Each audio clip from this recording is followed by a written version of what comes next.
His and Hers, Memories of My Parents, an essay by Matt Ruby. That's me.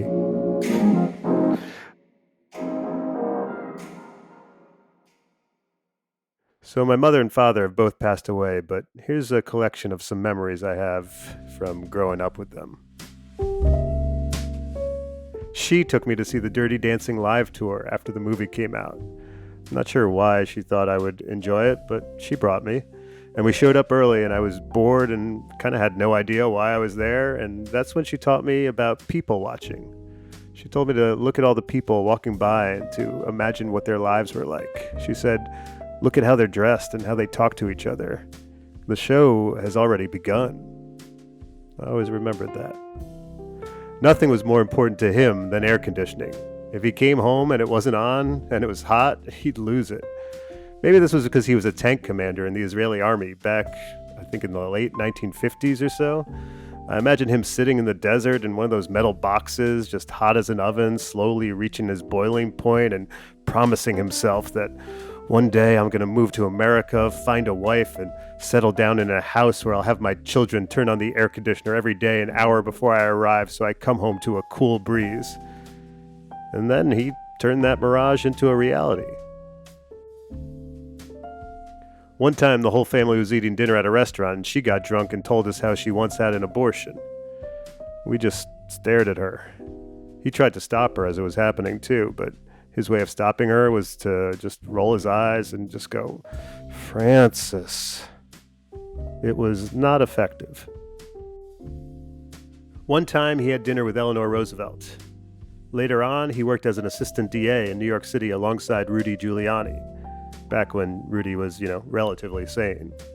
I asked him about Rudy once, and he said, that guy will do anything for cameras. Just seems truer and truer as time goes on. She met Bob Dylan and Leonard Cohen. Joseph Campbell was one of her professors. She knew Allen Ginsberg, Lou Reed, Gregory Corso, and many other underground luminaries. A girl I dated once called her the Forrest Gump of the 60s art world. Though she was immersed in the counterculture back in that time, she eventually decided to run away from that life. Because if you're deep inside the underground, I guess nothing's more against the grain than embracing conventional domesticity. To her, moving to the suburbs and having kids was the ultimate act of transgression.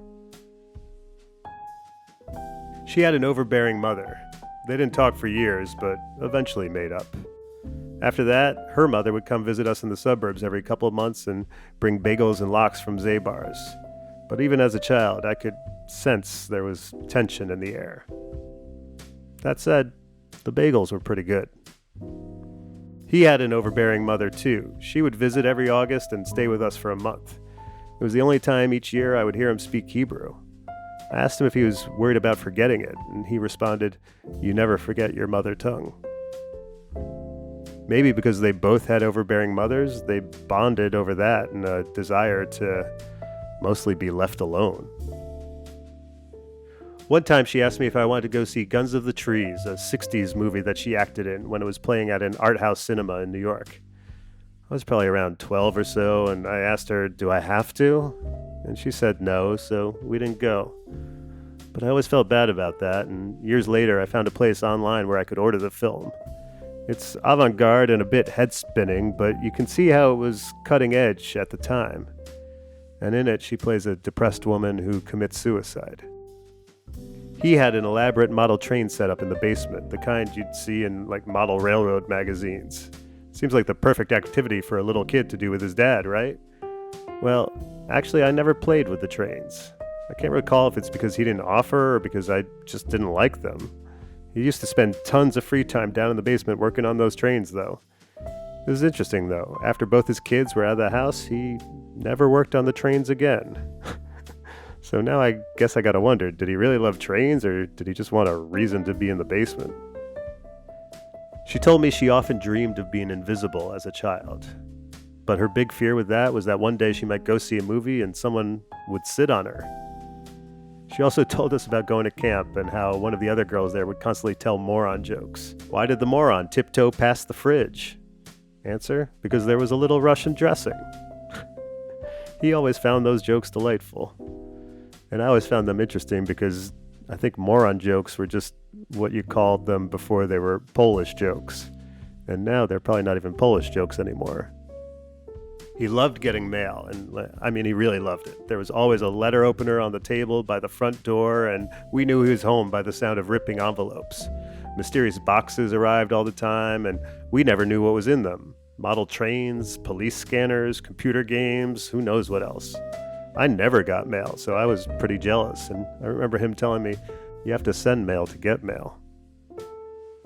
All the empty boxes from the stuff he got mailed to him would accumulate in the basement for months until she yelled at him to throw them out. Years later, I discovered he had an enormous stamp and coin collection that was actually quite valuable. I only knew about it once he had to sell it off. That was in order to avoid bankruptcy due to her massive healthcare costs. She got pretty sick. On many Friday nights, we'd have Sabbath dinner and she'd drink a bottle of wine and get drunk. He hardly ever drank, but when he did, it was usually just a beer, like Tsingtao or Michelob. I mean, occasionally I'd see him order a Tom Collins, but I can't recall ever seeing him drunk. She insisted we celebrate Sabbath dinner, so every Friday she'd light the candles and say a prayer while waving her hands around the flame. He would bless the wine, which was actually usually just grape juice, and we'd each take a sip. Then he'd bless the challah and rip up the pieces and pass them around, and then we'd eat. And afterwards, they'd sometimes put on Israeli folk music and occasionally even dance in the living room. She drove me to a synagogue in the Bronx every week to study Judaism. We'd always get bagels nearby beforehand. And I remember after my bar mitzvah, I begged her to let me stop studying Jew stuff. I was just so over it, and she finally acquiesced. He was from Israel, but seemed completely apathetic about his Judaism. However, he knew everything about Jews and the Torah. You could ask him anything and he'd know the answer. I think Judaism was just so baked into his upbringing in Israel that he didn't need to practice.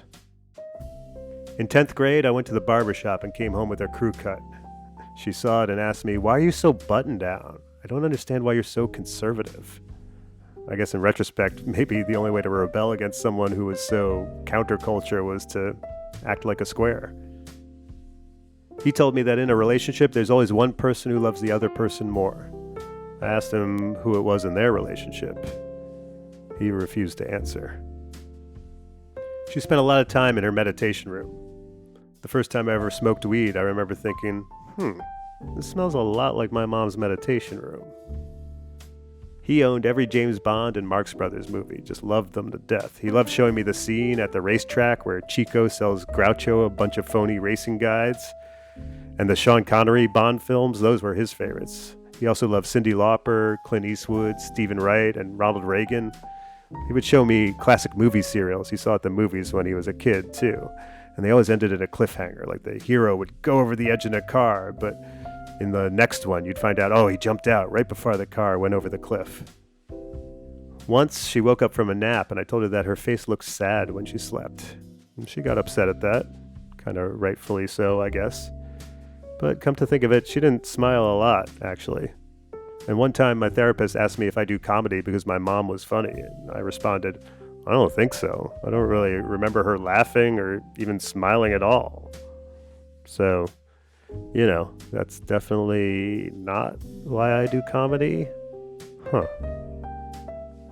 He hated paper trails. Must have been the lawyer in him. Whenever he threw out a piece of paper, he'd tear it up into little scraps first. Eventually, he bought a paper shredder and was extremely thrilled to own and use it. When I was in middle school, we had a health class where the teacher told us LSD could give you flashbacks, and 20 years later it might hit you and you could drive off the side of the road. Well, she picked me up from school that day, and I asked her if she had ever taken LSD. Yes, she said. More than once, I asked? Yes, she said. So then I just buckled my seatbelt. He was a broke law student when they met, so for dates he used to take her to night court. And he went on to prosecute racketeering and white-collar crime cases as a attorney and a prosecutor before going into private practice. I remember him describing one of his first cases in private practice. His client was being sued for rolling back the odometer on airplanes, which, first of all, planes have odometers? I didn't even know that. But I remember something else about that. I could sense the defeat in his voice, like he had turned to the dark side. He was used to putting the bad guys behind bars, not defending them. She used to go to court to see him practice law occasionally, and she said he once fired a gun in a courtroom. He said he never fired it, he just waved it in the air. Once I was in college, I learned some stuff about her that I never knew. For example, she told me she'd been married to someone before my father, a photographer. And then she revealed she'd been briefly married before that, too. And one time, while we were driving on the highway, she told me about how she hitchhiked through Europe and the Middle East with another guy who was named Angus. As she spoke, I could see the sliding doors open and close in her mind. He loved quoting the song Forever Young by Bob Dylan. He cited its lyrics several times during toasts, including the one he gave at my sister's wedding. May you grow up to be righteous. May you grow up to be true. May you always know the truth and see the light surrounding you. May you always be courageous, stand upright and be strong. May you stay forever young. When I was a child, we went shopping at Bloomingdale's and bought a bunch of stuff, but on the way out, she actually shoplifted a pair of sunglasses right in front of me. The next day, she made me watch as she put the sunglasses in an envelope and wrote a letter apologizing for the theft and sent them back to the store. When he was dying from bone cancer and on morphine, he had a home healthcare worker, and he was convinced she was poisoning him in the night. Kept telling me about it, and it took all my restraint to play along instead of explaining, she's not poisoning you, okay? Because she doesn't have to. God already did that.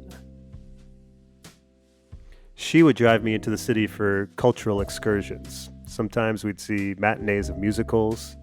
I remember watching Patti LuPone in Masterclass and Nathan Lane in Guys and Dolls. I mean, I felt uncool being there, but also I was kind of blown away by their performances. She also took me to museums, and I would always suggest the Museum of Television and Radio because it didn't feel boring like most museums. It was kind of like if YouTube was a place before YouTube existed. I once asked him if it would be alright if I married a non-Jew. He replied, if I cared about whether or not you married a Jew, I wouldn't have moved to America. They would kiss in front of us. Not frequently, but every once in a while. More when I was younger, less as I got older. At least, that's how I remember it all. Death is like a hard drive that crashes. You still have questions, but now there's no way to retrieve the answers. They're just gone forever.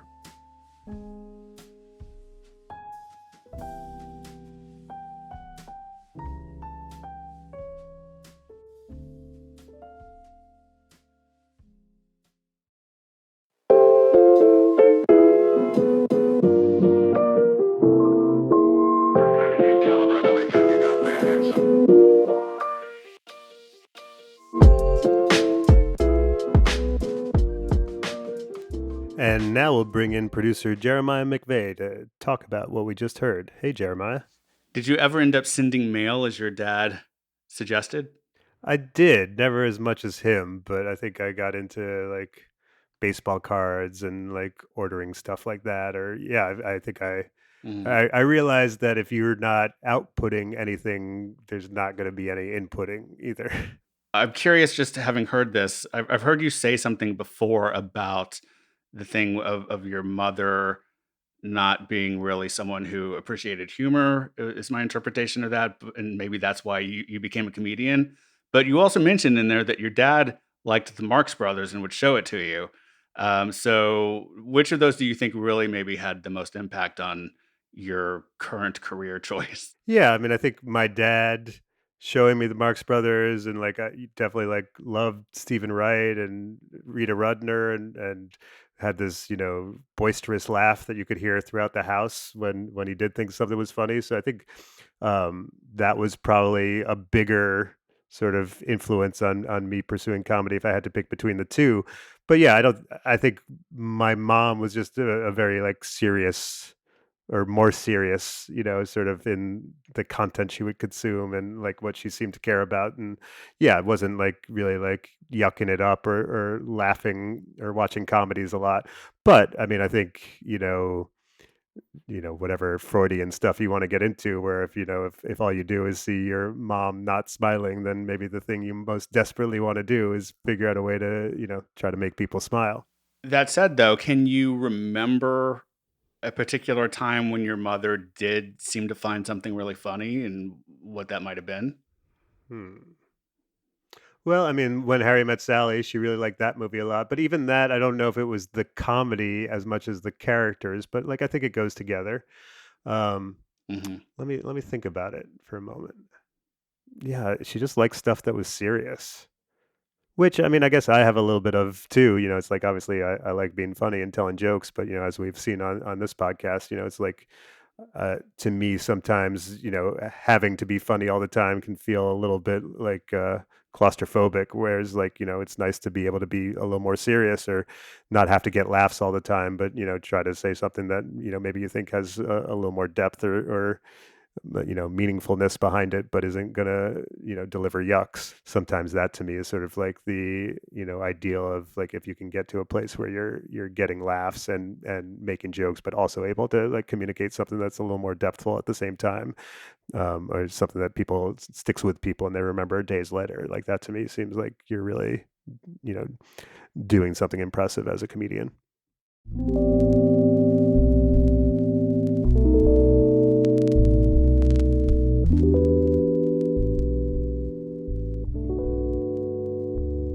And now for some quickies.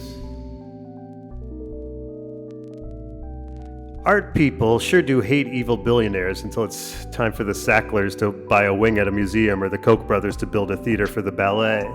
Then all of a sudden, it seems to be okay. You can't be a lapsed Jew because, well, we kind of refuse to let anyone go. Once you're in, you're in. The history of magic. A man does a magic trick. Ooh, ah. A woman does a magic trick. Drown her!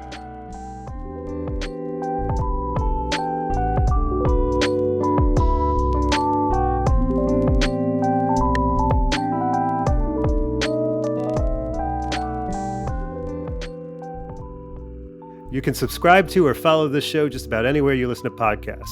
If you have a moment, please rate and review the show on Apple Podcasts, Spotify, Good Pods, or anywhere else that allows you to do that. And when I say that, I mean like leave it a good review. I feel like that's obvious, but if you're just going to leave it a bad review, you don't have to. Anyway, it helps others find the show, which I really appreciate. If you want to reach out to me directly, you can email me at mattruby@hey.com. That's mattruby@hey.com. And if you like this podcast, you should subscribe to the Rubes Letter, where what you just heard first appeared. You can find that at mattrubycomedy.com/subscribe. And while you're at mattrubycomedy.com, you can also find links to my Instagram, Twitter, YouTube, and TikTok, where I post clips of my stand-up and other stuff too. Thanks so much for listening. I appreciate it.